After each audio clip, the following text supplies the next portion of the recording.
Avec le troisième confinement, c'est la fin de la territorialisation des mesures. Se pose la question d'une gouvernance centralisée. J'ai invité Loïc Hervé, sénateur de la Haute-Savoie et secrétaire du Sénat.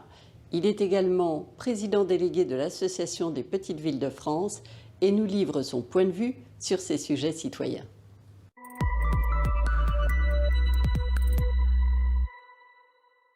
Je voudrais partir de la base dans notre entretien aujourd'hui, tout simplement parce que vous avez une compétence très large et qu'on a la chance de se rencontrer aujourd'hui. Donc, un petit portrait rapide de vous, Loïc Hervé. Vous êtes né un 8 juin, vous avez, sans trahir de secret, 40 ans, et vous avez donc des compétences dans le domaine du droit public, du droit international. Vous avez étudié à Fribourg en Allemagne, à Grenoble également, et vous avez été maire d'une petite commune, Marnaz, jusqu'en 2017. Et vous êtes très attaché à votre territoire. Vous m'avez parlé des forêts tout à l'heure, notamment. Et vous êtes aujourd'hui sénateur depuis 2014 et vous êtes secrétaire du Sénat. Donc votre vision est large sur tous ces sujets. Aujourd'hui, et le aujourd'hui dure depuis un an, on a pu dire à des gens, pas forcément vous, pas forcément moi, mais certaines personnes, que leur travail n'est pas essentiel. Est-ce que ça, ce n'est pas socialement irresponsable? La question de l'équilibre entre les contraintes qu'on a fait porter au monde économique et les nécessités liées à la pandémie elle-même m'ont toujours interrogé depuis le départ pour savoir si nous prenions exactement les bonnes décisions. Et j'ai 40 ans, vous l'avez rappelé, c'est-à-dire que j'appartiens à une génération à qui on a demandé d'arrêter de travailler en mars, oui, de se limiter à nouveau en novembre. On est dans une troisième forme de confinement aujourd'hui. On l'a fait au nom de la défense des plus anciens et des plus vulnérables, et c'est l'honneur d'une société de le faire. Pour autant, c'est ma génération qui va devoir assumer la dette, une dette considérable qui a été décidée pour faire face, qui va devoir subir les plus grandes restrictions de liberté publique. Exactement. Et donc, par rapport à ce travail, tout d'un coup, on a dit vous n'allez pas gagner de l'argent parce que vous travaillez, mais on va vous interdire de travailler et vous allez gagner de l'argent. Est-ce que ça aussi, c'est raisonnable? L'argent qui est injecté dans l'économie pour sauver l'outil économique, comme il l'avait été d'ailleurs fait par la décision de Nicolas Sarkozy en 2008 suite à la crise des subprimes, c'est des choix dont les conséquences seront très lourdes pour les années qui viennent. La dette, bien sûr qu'il faut, on est les premiers. Moi, je viens d'un département où aucune remontée mécanique ne fonctionne depuis le mois de mars 2020. Tout à fait. Depuis plus d'un an. Et je réclame, comme d'autres, que des mesures économiques lourdes soient prises pour accompagner le monde économique. Je suis Alors, pas... les mesures économiques d'accompagnement, c'est souvent de l'aide pour ne pas travailler, c'est ce qu'on disait juste à l'instant, alors que vos départements criaient plutôt à vouloir réouvrir. Surtout que nos amis suisses ont continué de travailler par rapport à cette saison d'hiver. Ce sont des choix politiques que moi j'ai contestés, que je continue de contester parce que je considère que le seul argument doit être un argument lié à des données scientifiques, médicales.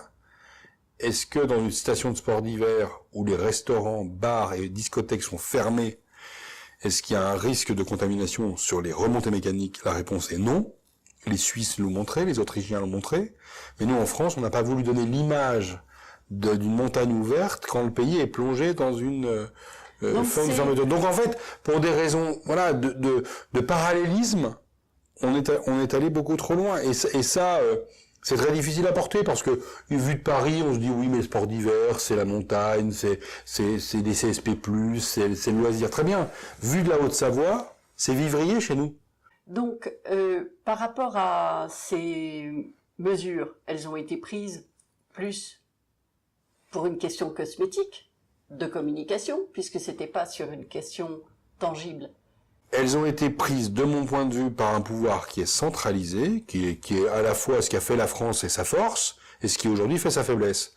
Et que on a, à corps et à cri au Sénat, réclamé depuis le début de la crise une territorialisation des mesures. Je vous prends deux exemples.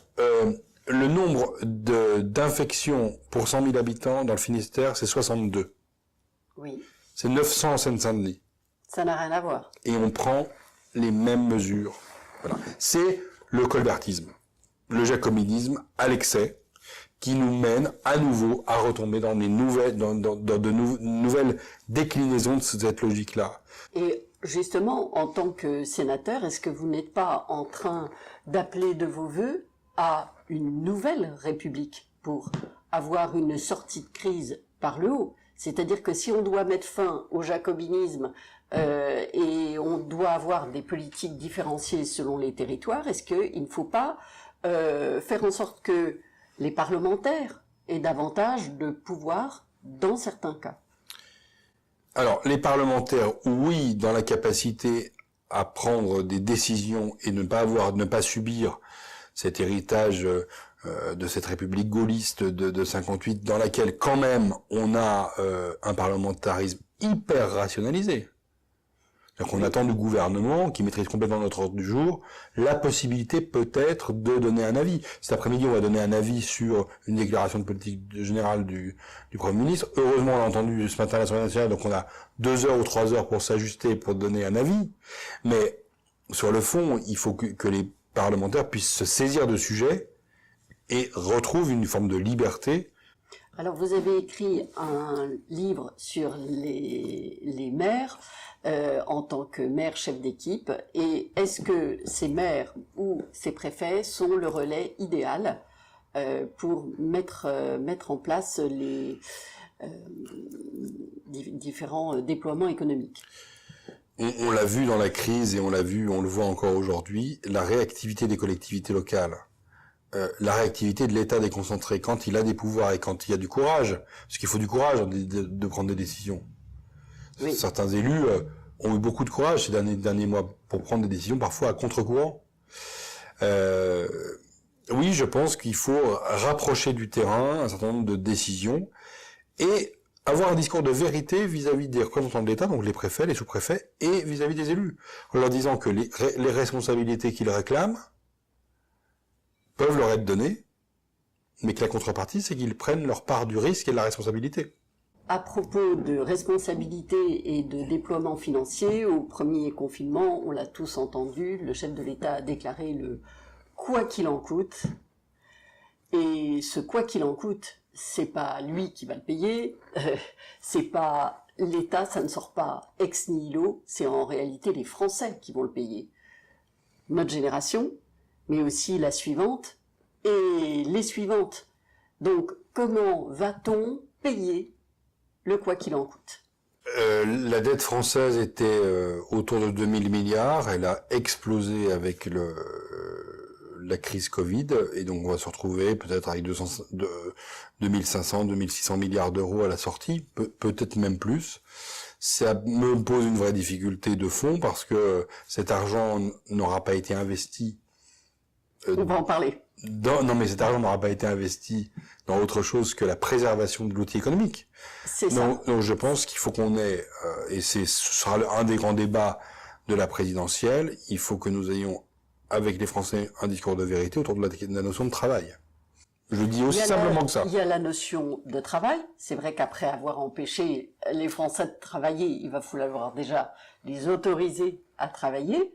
Et puis après, les inviter peut-être à travailler davantage parce qu'il faudrait effectivement récupérer ce qui n'a pas été fait. Mais il n'y a pas que les Français qui doivent travailler. Il y a aussi l'État qui doit travailler à faire des économies. Quand on est dans une famille, qu'on essaie d'éduquer ses enfants, de préparer la retraite, on constate bien que les gens réfléchissent à leur budget et évitent d'aller au-delà de leurs moyens. Et est-ce que ça ne serait pas sage que l'État se comporte pour lui-même en bon père de famille et qu'il fasse des économies sur les dépenses et quitte à réserver du budget pour les investissements. C'est un débat qui existe depuis les années 70, puisque le budget de l'État est déséquilibré depuis 1978. Donc l'État a... C'était 74, mais... 74, c'est l'élection de Giscard d'Estaing, je crois que c'est juste après le choc pétrolier, donc ça doit être, je pense que ça doit être à peu près ça. C'est Souray Montbard. Et donc on a un vrai sujet, à la différence des familles, vous l'évoquiez, mais à la différence des collectivités locales, l'État dépense plus qu'il ne gagne. En tout cas, il compense par la dette, par le déficit. Du coup, là, il y a un problème de gouvernance, clairement. Mais nos amis canadiens ont démontré que par des réformes structurelles, on pouvait arriver à un État qui est à l'équilibre. Certains en France parlent de l'inscription de la règle d'or dans la Constitution. Moi, je crois qu'il y a une nécessité absolue à ce qu'on ait vraiment cette discussion-là, qu'on l'ait aussi au niveau européen, parce que la France, avec son modèle et son héritage de grande puissance, assume quand même pour le continent, dorénavant, un certain nombre de fonctions qui lui coûtent très cher. C'est la France qui est au Sahel. C'est la France qui a eu la dissuasion nucléaire. C'est la France qui a un modèle électrique autour du nucléaire et qui vend l'électricité à nos voisins qui, eux, se dénucléarisent. Donc, ayons un discours aussi de vérité vis-à-vis d'autres États beaucoup plus vertueux, beaucoup plus frugaux, oui, qui nous donnent des leçons, mais qui n'assument pas non plus le poids d'une armée capable de se projeter à l'étranger, capable d'entretenir trois vecteurs nucléaires quand même, parce que en termes de dissuasion nucléaire, ça c'est une assurance vie qui est pas faite pour la France, elle est faite pour le continent.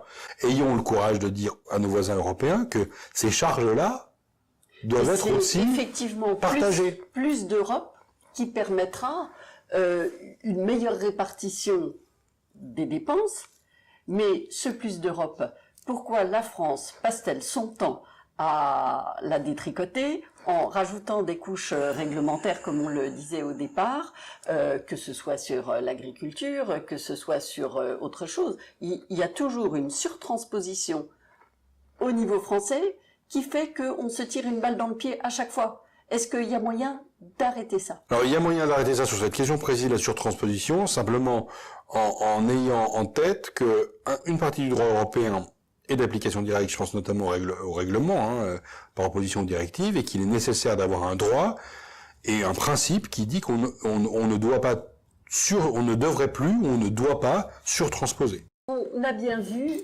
que c'était sous Hollande, il y avait eu une tentative de rajouter de l'impôt sur de l'impôt. Évidemment, ça n'était pas passé, ça m'a été même retoqué au Conseil constitutionnel, fort heureusement.